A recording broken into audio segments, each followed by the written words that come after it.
Hello जी, अस्सलाम वालेकुम। मैंने सोचा आप लोगों के साथ जो भी हम लोगों ने काम किया है थोड़ा सा उसका क्विक रिव्यू ले लें, ताकि आप लोगों के लिए हेल्पफुल हो जाए। मुझे पता है आप लोगों ने किताब की तरफ कम ही जाना है, बट आई वुड सजेस्ट कि आप लोग किताब ज़रूर पढ़ें। लेकिन अगर आप किताब के साथ साथ ये थोड़ा सा ओवरव्यू भी ले लें तो it would be easier for you to grab the subject. ठीक है, तो हम स्टार्ट करते हैं चैप्टर 1 से। चैप्टर 1 नॉर्मली आप लोगों ने पहले प्रिंसिपल ऑफ मैनेजमेंट या फंडामेंटल ऑफ मैनेजमेंट में पढ़ा हुआ है। इसमें हम लोगों ने डिस्कस किया था कि ऑर्गेनाइजेशन क्या है, मैनेजर्स के फंक्शंस कितने होते हैं, लाइक 4 फंक्शन जो हैं: planning, organising, leading and controlling. उसके बाद मैं उन्हीं चीज़ों को एक्सप्लेन करूंगा जो मुझे लगे कि आपके लिए न्यू है, क्योंकि ये फंक्शंस आप लोगों को ऑलरेडी पता है। ठीक है, उसके बाद हम लोगों ने मैनेजर्स के रोल जो हैं वो पढ़े थे। क्या क्या रोल्स हैं: मेन इंटरपर्सनल है, इंफॉर्मेशनल है और डिसीजनल है। एंड देन वी डिस्कस्ड के मैनेजमेंट के लिए स्किल्स कौन कौन सी होती हैं। तो उसमें 3 स्किल्स थी: टेक्निकल, ह्यूमन एंड कॉन्सेप्चुअल। और हमने इसमें ये भी डिस्कस किया था कि what is the most important with respect to the research, कौन सी जो स्किल है वो सबसे ज़्यादा इम्पोर्टेंट है। तो उसमें हमने इन द एंड जो है डिड्यूस किया था कि जी आपकी ह्यूमन स्किल जो है वो सबसे ज़्यादा इम्पोर्टेंट है। ठीक है, एंड देन हम लोगों ने ये डिस्कस किया था कि जो ऑर्गेनाइजेशनल बिहेवियर के लिए है वो इंट्यूशन ज़्यादा ज़रूरी है, सिस्टमेटिक स्टडी करनी चाहिए। तो हमने कहा था कि we should be replacing intuition with the systematic study. Intuition हमने एक्सप्लेन किया था, क्या मतलब उर्दू में हम उसको कहते हैं कि इट्स वजदान, कि like you can also say it six six sense आपकी क्या कहती है। But we are not going to depend upon the six sense. और हम लोग डिसाइड करेंगे ऑन सिस्टमेटिक स्टडी कि किस वेरिएबल का किससे क्या रिलेशनशिप है बेस्ड ऑन रिसर्च। ठीक है, उसके बाद हमने डिस्कस किया था कि जी ओबी का जो कौन कौन से डिसिप्लिन्स हैं वो ओबी में कंट्रीब्यूट कर रहे हैं। तो ये डिफरेंट डिसिप्लिन से हमने देखे थे: सोशोलॉजी है, सोशल साइकोलॉजी है, एंथ्रोपोलॉजी है। तो इन डिफरेंट डिसिप्लिन को हम लोगों ने इन डीप नहीं पढ़ा, बस ये देख लिया था कि कौन कौन से कंट्रीब्यूटिंग डिसिप्लिन है। उसके बाद हम लोगों ने एक और बात जो स्टडी की थी वो ये था कि ओबी एब्सोल्यूट क्या है। तो हम लोगों ने कहा, जो डिस्कस किया था वो ये किया था कि जैसे नॉर्मल साइंसेज में हमें पता होता है कि X is always leading to Y, ओबी में ऐसा नहीं होता है। क्यों? क्योंकि इट इज कंटिजेंसी वेरिएबल जो है वो बहुत ज्यादा होते हैं। मतलब एक्स और वाई का जो रिलेशनशिप है वो कॉन्टेक्स्ट डिपेंडेंट है। हो सकता है एक रिलेशनशिप एक कॉन्टेक्स्ट में हो और वही रिलेशनशिप दूसरे कॉन्टेक्स्ट में ना हो। तो ये ओबी की एक एब्सोल्यूट है। ठीक है, उसके बाद हमने ये ओवरऑल जो आपका बुक का जो स्ट्रक्चर है वो देखा था कि ओबी में हम लोग क्या क्या पढ़ेंगे। तो हम उनने देखा था कि उसमें इंडिविजुअल, ग्रुप और ऑर्गेनाइजेशन का, इंडिविजुअल पे ऊपर आउटकम क्या आ रही है उसके ऊपर, और दरमियान में प्रोसेसेस जो हैं वो क्या हैं। तो ये सारे हम इस बुक में स्टडी करेंगे। तो ये तो था आपका चैप्टर नंबर 1। अब चैप्टर नंबर 2 में वो मुझे, let me open the slides. Chapter,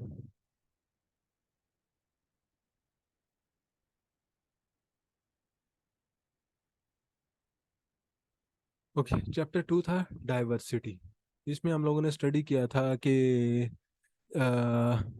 level of diversity क्या है। उसमें हमने स्टडी किया था कि सरफेस लेवल डाइवर्सिटी क्या है और डीप लेवल डाइवर्सिटी क्या है। तो सरफेस लेवल डाइवर्सिटी हम लोगों ने स्टडी किया था कि लाइक जो अपेरेंट है आप लोगों के सामने आपको नज़र आ रहे हैं, लाइक किसी के एज है, सेक्स है, उसकी जो है एजुकेशन है, ये सारे ये वो डाइवर्सिटी है जो आपको नज़र आती है।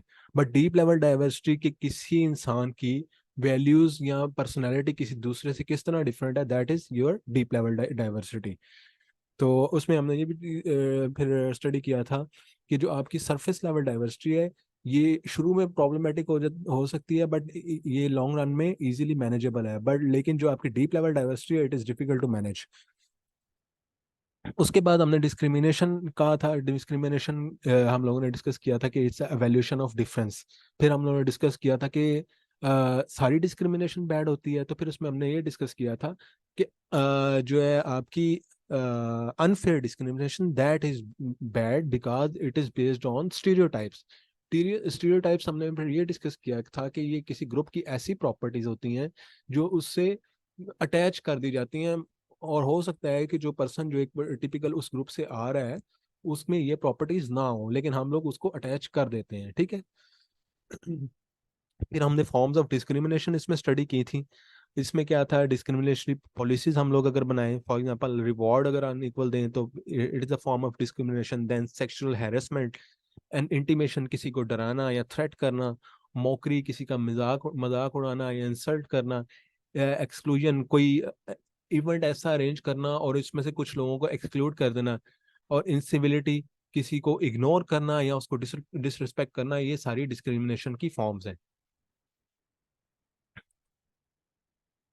फिर हमने डिफरेंट ये स्टडी किया था कि स्टीरियोटाइप्स हमने स्टडी किया था डिफरेंट बायोग्राफिकल जो है करेक्टरिस्टिक्स के हिसाब से। लाइक हम लोग ने कहा था कि जो एज वाले हैं, जो ज़्यादा एज हैं, उनमें टर्नओवर कम होता है या टर्नओवर ज़्यादा होता है। तो हम लोगों ने इन सारे डेमोग्राफिक्स को स्टडी किया। ये आप बुक से देख लीजिएगा, इट्स इसमें समझाने वाला कुछ नहीं है, बस आप इसको एक दफ़ा पढ़ लीजिएगा।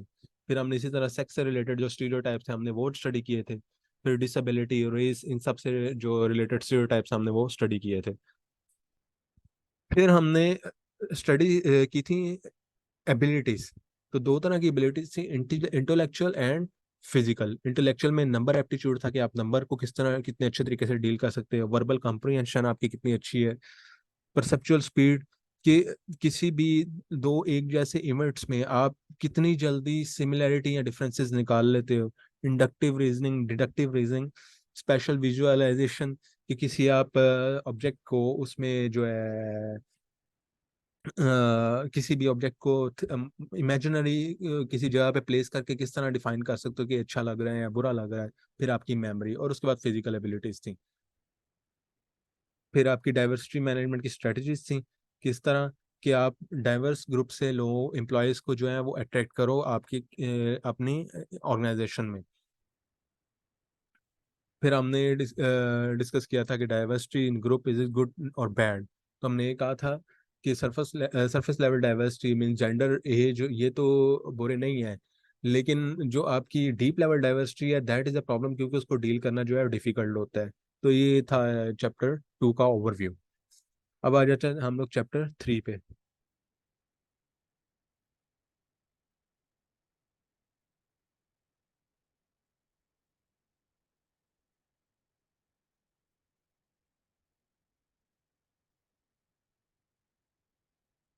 चैप्टर 3 में हम लोगों ने क्या स्टडी किया था, इसमें मेन तो हमने क्या कहा था, एटीट्यूड किया था कि एटीट्यूड क्या होता है, एक एवेल्युएटिव स्टेटमेंट किसी चीज के बारे में, ठीक है।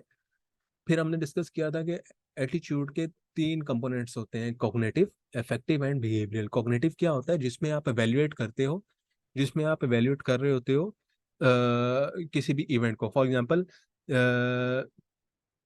आपके किसी कॉलीग को प्रमोशन मिल गई, ठीक है। इसमें आप क्या करोगे कि खुद को इवेल्युएट करोगे कि यार मुझे प्रमोशन क्यों नहीं मिली, ठीक है। तो यहाँ पे आप उसकी प्रमोशन या अपनी प्रमोशन का लेवल चेक करोगे। फॉर एग्जांपल उसको प्रमोशन जो है वो ज्यादा मिल गई या आपको कम मिल गई, तो कॉग्निटिव कंपोनेंट में आप करते हो क्या हो, कंपैरिजन करते हो।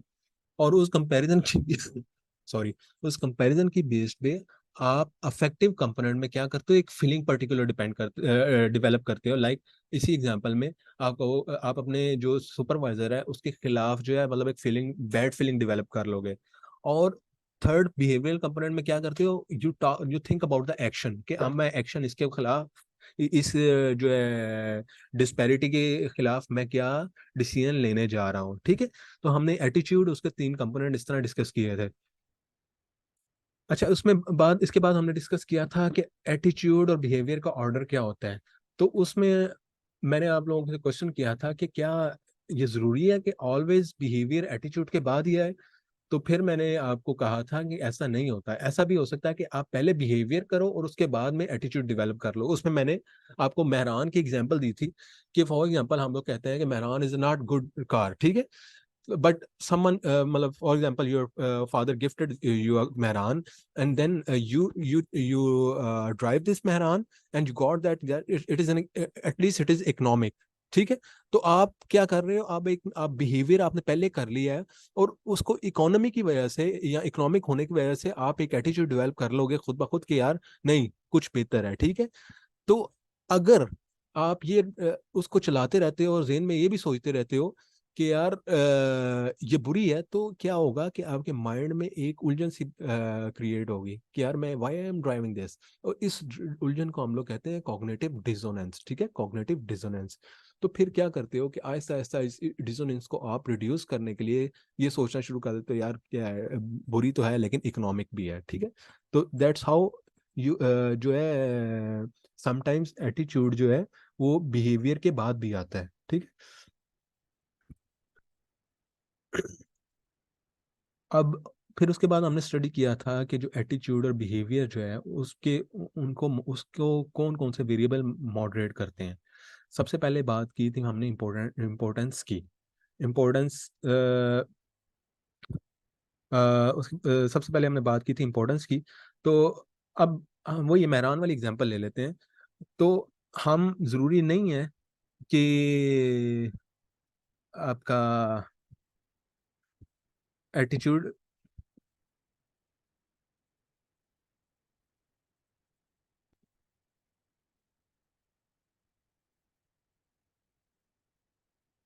सॉरी एग्जांपल और तरफ से आ गई।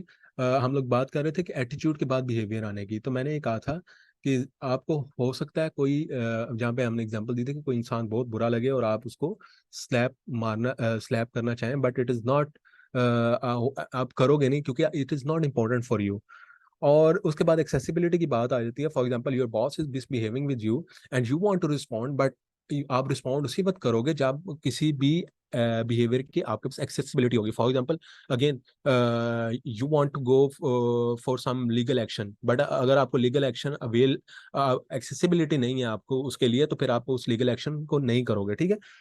फिर उसके बाद आया था सोशल प्रेशर। उसमें मैंने आपको कहा था कि हम लोगों ने एग्जांपल शायद डिस्कस की थी कि सोशल प्रेशर के, फॉर एग्जांपल अगेन वो मेहरान वाली एग्जांपल अगर ले लें कि आप मेहरान आपको दी है और आपको वो अच्छी भी लग रही है, लेकिन आप क्या करोगे, उस तरह बिहेव नहीं करोगे क्योंकि सोशल प्रेशर ऐसा है कि Mehran is not a good good car. ठीक है। तो आप ऐसा बिहेव करते रहोगे सोशल प्रेशर की वजह से।